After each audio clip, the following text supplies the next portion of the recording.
Ay. Video mo kasi. Okay. Ay na. Okay na, ma'am? Okay na. So, good evening, ma'am. I choose the tropical rainforest because, wait na naman. Habitat.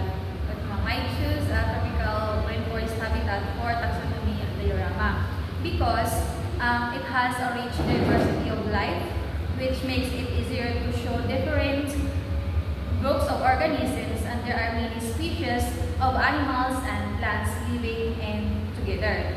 And also, the tropical rainforest is visually interesting and full of color, which makes the diorama more engaging. So, it is a complex environment to help to show how different other, making it a perfect setting to explain taxonomy in real world.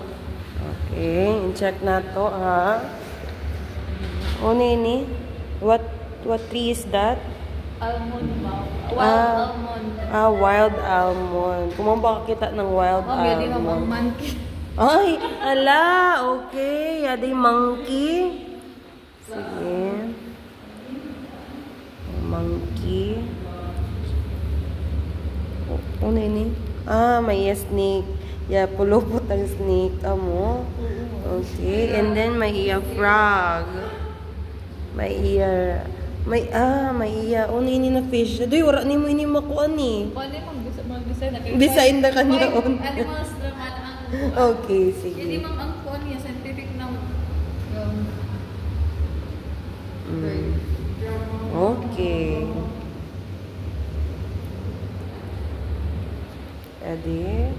Nini, di saging coconut ba yan? And may saging niya nga sa kilid. Okay.